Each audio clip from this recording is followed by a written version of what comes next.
नमस्कार दोस्तों, आप कैसे हैं? आप स्वस्थ होंगे, मस्त होंगे, अपने कार्यों में व्यस्त होंगे।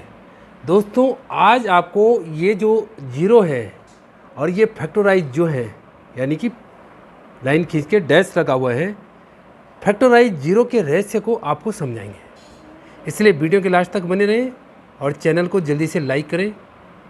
तो आपको बताते इसका रहस्य क्या है जिसको आज तक आप समझ नहीं पाए हैं।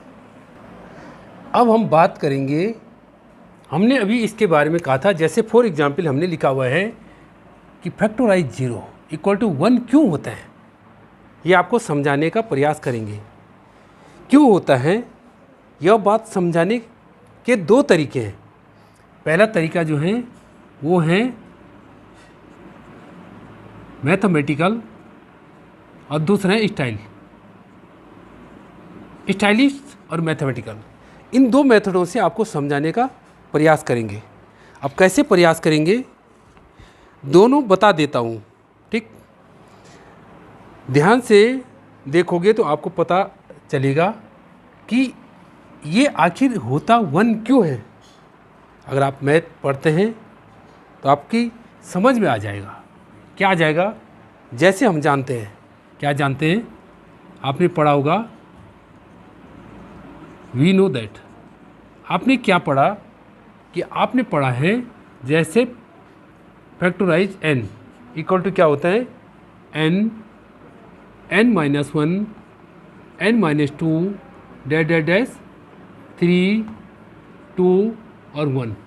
क्या हो जाएगा? 3 2 1 कॉमन है, ये सब क्या हो रहे हैं, मल्टीप्लाई। 3 2 1, 3 है, 2 है और 1, ठीक है। ये होता है। इसको क्या आप राइट डाउन कर सकते हैं, n। इसको राइट डाउन कर सकते हैं n माइनस 1 का फैक्टराइज, यानी कि आप ऐसे लिख सकते हैं इसको। अब यहाँ पे बात करेंगे, यानी कि फैक्टराइज n इक्वल टू ये है। अब n को नीचे ले आएंगे, यानी कि फैक्टराइज n अपॉन n। क्या राइट डाउन किया हमने? ये राइट डाउन किया। क्या किया? ये राइट डाउन किया। अब यहाँ क्या बच गया? ये बचा n माइनस 1 अपॉन फैक्टराइज 1। ये पहले समझाने का प्रयास करेंगे कि ऐसा क्यों होता है। तो उसी बात पे चलते हैं। हमने यहाँ पे पुट किया। क्या पुट किया? पुट कर दिया n इक्वल टू 1। n की जगह 1 पुट कर देंगे तो ये फैक्टराइज 1 हो गया बाई 1। अब इक्वल टू क्या हो जाएगा, 1 माइनस 1 फैक्टराइज, यानी कि क्या हो गया, फैक्टराइज ऑफ 0। और ये कितना हो गया, फैक्टराइज 1 अपॉन 1, यानी कि 1, ठीक। तो जो चीज़ हम आपको समझाने का प्रयास कर रहे थे वो ये चीज़ है कि फैक्टराइज 0 की वैल्यू क्या होती है, 1 होती है। क्या होती है? 1 होती है। अब आप कहेंगे देखो, दुनिया में सिर्फ 2 ही नंबर ऐसे हैं जिनके फैक्टोरियल होने पर इक्वल आंसर आता है। अब वो 2 नंबर कौन से हैं? 2 नंबर क्या क्या हैं? जैसे फैक्टराइज 0 है, ठीक है, और फैक्टराइज 1 है, ठीक है। इन दोनों के आंसर क्या आते हैं? 1 आता है। यानी कि फैक्टराइज 0 का आंसर भी 1 आएगा, फैक्टराइज 1 का आंसर भी 1 आएगा।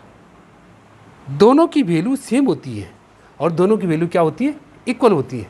तो ये चीज़ आपको क्या है, समझ आ गई होगी कि ऐसा क्यों होता है। तो इस चीज़ को हमने समझाने का आपको प्रयास किया। अब जानते हैं आप, अब देखो ये चीज़ तो आपने समझ ली। हम सब जानते हैं कि जैसे फॉर एग्जाम्पल, अब क्या जानते हैं आप?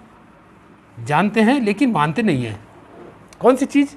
जैसे फॉर एग्जाम्पल NCR। आप फॉर एग्जाम्पल कभी लिखते हैं NCR, इसका मीनिंग क्या होता है? NCR mean number of which, यानी कि number of which, number of which of selecting. क्या? Number of which of selecting, of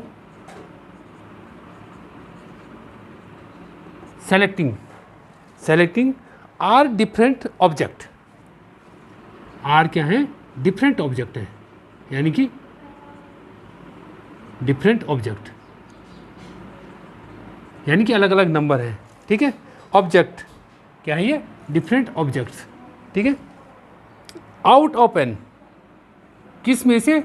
out of n, ठीक है। Out of n different objects, different object, ठीक। ये बोलता है number of ways of selecting. ये हमने सेलेक्ट किए जैसे 3 डिफरेंट ऑब्जेक्ट, 3, 4, 5 कुछ भी सेलेक्ट कर सकते हैं out of n different object. n की वैल्यू भी कुछ हो सकती है, अलग अलग हो सकती है, तो इसमें से कितने सेलेक्ट किए हैं वो डिपेंड करता है। अब आपके पास 2 ऑब्जेक्ट बचते हैं, कितने ऑब्जेक्ट बचते हैं? 2, और 2 ही ऑब्जेक्ट सेलेक्ट करते हैं। आप कितने ऑब्जेक्ट सेलेक्ट करते हैं?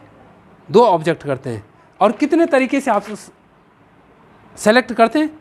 यानी कि एक तरीका है, जैसे फॉर एग्जाम्पल मैंने आपको कहा 2C2, 2 ऑब्जेक्ट हैं और 2 ही तरह से सेलेक्ट करते हैं, यानी कि number of ways of selecting R की वैल्यू कितनी है? 2 है और N कितने हैं? 2 है। 2 में से 2 ऑब्जेक्ट करेंगे तो ये कितना आ जाएगा? यानी कि ये आता है हमेशा 1। आपने क्या कहा? ये 1 आता है। अब कैसे आता है?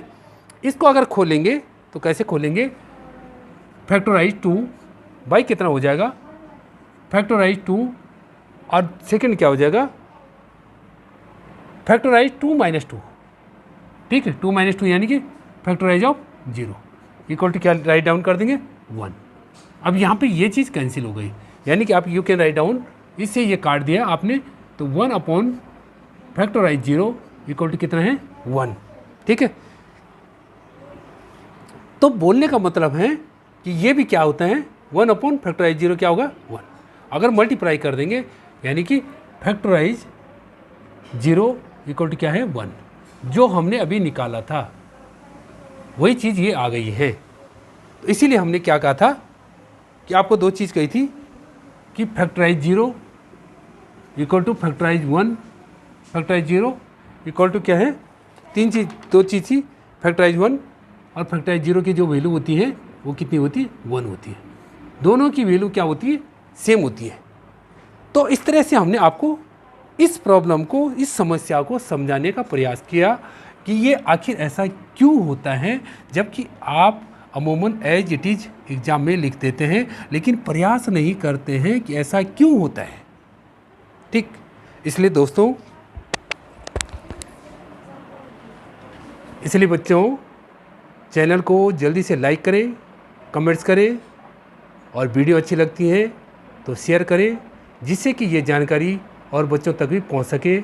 जय हिंद, जय भारत, जय देवभूमि उत्तराखंड। माँ बाप बच्चों का ख्याल रखें और बच्चे माँ बाप का ख्याल रखें, और एक पेड़ जीवन के किसी भी शुभ अवसर पर जरूर लगाएं। धन्यवाद।